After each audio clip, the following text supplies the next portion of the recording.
Hello everyone, Master Hotchkiss here, 7th degree black belt at the Konglowan Martial Arts Institute. I'm accompanied by Master Cintron. Today we're going to be working into blue belt distant defenses. The numbers for these are distant defenses 11 through 15. As I said in earlier videos, we divide our distant defenses for each rank by a number, 1 through 5 for white belts, 6 through 10 for yellow belts, 11 through 15 for blue belts, which is what we're going to work on today. Again, we're going to talk through them shadowed so that you can see them without a partner. We'll do them slowly interactive, and both Master Cintron and myself will be performing them. That way you can see two sides of it. So let's get started. Jumping! Alright, starting off, distant defense number 11. As with everything, we have the elements. So we're going to look, we're going to chamber. We're going to bring our left hand on the outside, right hand on the inside. So left hand comes on the outside.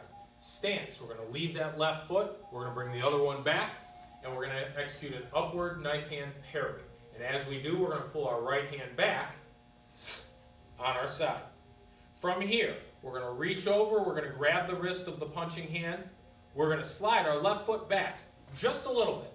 Reason for that is we want enough room so we can execute the next kick. And now, as we've touched on in previous videos, we're going to execute a roundhouse kick. We're going to do an instep kick, so toes and ankle will be flat, and we're going to be kicking to the temple, the side of the head. Here we go. And then defensive. Okay? And now we'll do it interactive.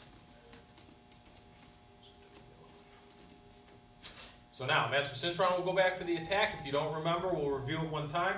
Left hand chambers up for downward block. Left foot stays. The other one goes back. And now she executes downward block with a shout.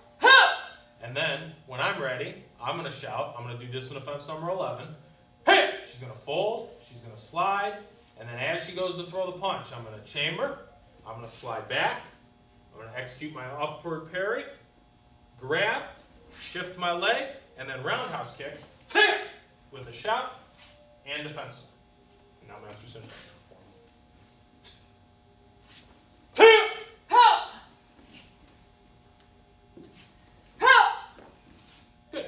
Alright, back to our spots.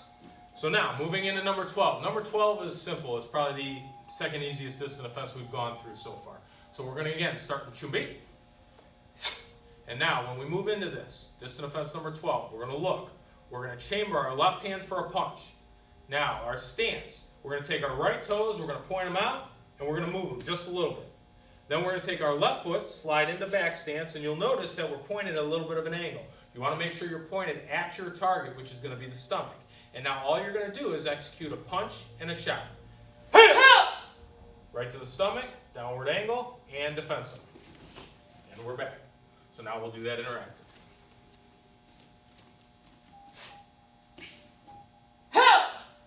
I'm going to chamber, I'm going to slide, my foot's going to go in. Notice I'm pointing at the target, and then I'm going to punch, and defensive. And Master Cintron.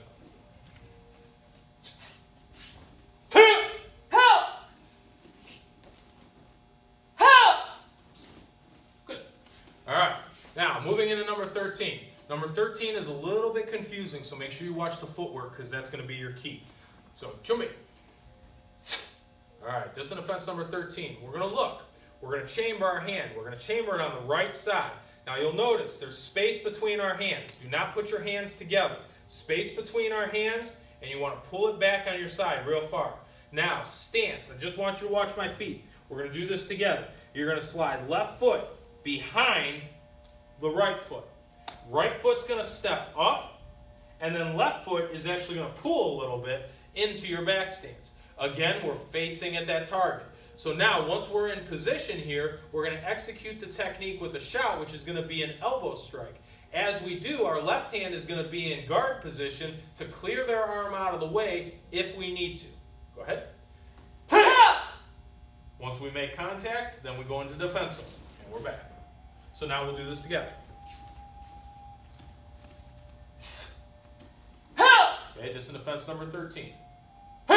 The attack comes in, I'm going to chamber, slide behind, slide up, and defensive. And we'll switch.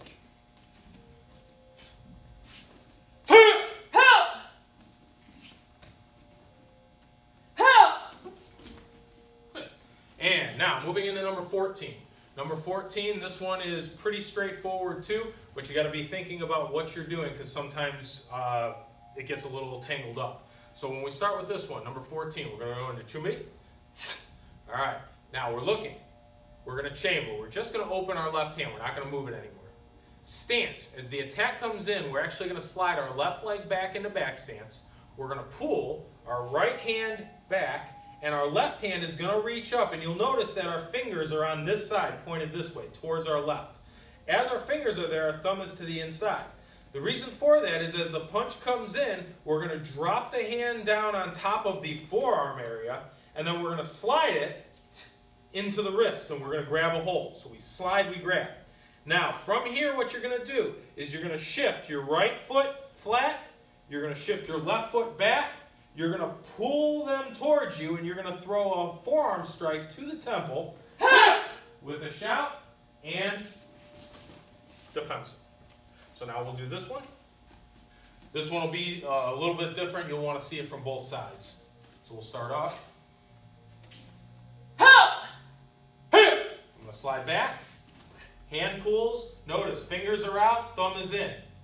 Top, slide, grab. I shift into my front stance, I pull, I hit, and defense zone, moving away from that. Now master center.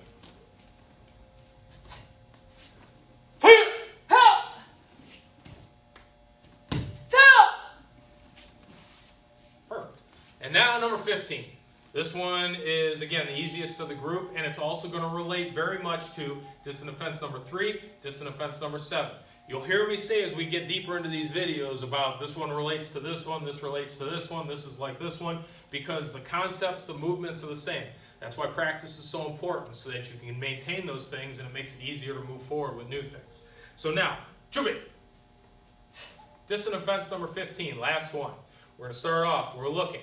We're going to chamber our hands just like 3, just like 7 for a reverse knife hand strike. Stance is going to be the same. Toes are going to go out. Foot's going to do the half circle. And now all we're going to do from here is a reverse knife hand strike to the kidney with a shout. And defensive. Now, for those of you, who do not know what a kidney is, it's going to be located right over here in this area. It's not the center of the back, and it's not up here by the shoulder blade. It's going to be, if they wear a belt or they have a martial arts belt on, it'll be just above that belt roughly and on the back. It's kind of where the muscles are. So now, we're going to do that one. I'll do it first, and then Master Synchron will follow.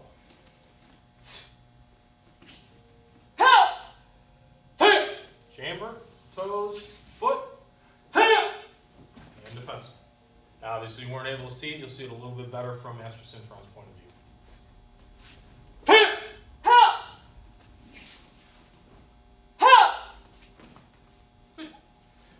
Okay, everybody. That was the 5 distant offenses for 8th Gup Blue Belt. If you have any questions, you have any problems, feel free to comment in the bottom. Again, visit us on any of our social media stuff, Instagram, Facebook. You'll find it under Kangdawan. Or if you want to visit our website, www.kangdawan.com. Thank you.